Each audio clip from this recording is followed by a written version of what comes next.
నువ్వు లక్ష్మీదేవి కల్లోకి వచ్చినా లక్కపెడత కల్లోకి వచ్చినా జరిగేది ఏమీ లేదండి. ఈ అజ్ఞానం వదిలిపెట్టండి. దుస్వప్నాలు సుస్వప్నాలు గంటల పంచాంగంలో ఉంటాయి. ఇవన్నీ చూడకూడదండి, పొరపాడేకు. ఈ కళలు బల్లిపాట్లు పిల్లి శకునాలు మన జీవితాన్ని నిర్ణయిస్తామండి. బుద్ధుండి మాట్లాడుతున్నావా? అసలు నీ జీవితాన్ని నువ్వు నిర్ణయించుకోలేవా? మంచి చెడ్డ నీకు తెలియదా? అంత జడ పదార్థానిదా? నీకు వచ్చిన కళ, నీకు ఎదురైన మనిషి, పొద్దున్నే ఎవడో తుమ్మిన తుమ్ము, వాడెవడో దగ్గిన దగ్గు నీ జీవితాన్ని నిర్ణయిస్తాయా? అసలు విన్నెముకుందా మనకి? ఎక్కడ శాస్త్రాల్లో లేవు. తర్వాత పుట్టుకొచ్చేయండి వ్యాపారాల కోసం. ఇప్పుడు వాటితో కోట్ల వ్యాపారం జరుగుతుంది. చేతిలో గీతలను బట్టి చెప్పేస్తాడు ప్రతివాడు జాతకం. మీరు చూసుకోండి, కోతి దొరికితే కోతిని చూడండి, కోతికి చేతిలో గీతలు ఉంటాయి, దానికి చెప్పమానండి. ఎందుకు వస్తాయో తెలిసేవి ఇప్పుడు మీకు రుజువు చేయించండి. ఇలా ముడవండి ఒకసారి.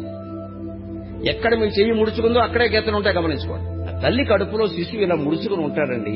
ఆ చర్మ నిర్మాణంలో గీతలు ఏర్పడ్డాయి. దాన్ని బట్టి జాతకాలు నిర్ణయిస్తానంటే ఎంత మాయ జరుగుతుందో మీకు అందరికీ తెలుసు. ఇక్కడ గుర్తులను బట్టి పిల్లలు ఉంటారట. ఈ గుర్తులను బట్టే ఇంకోటి గట్టిగా గెలుకుంటే ఇంకోటి పడతాడు. ఇప్పుడు 60 ఏళ్ళకి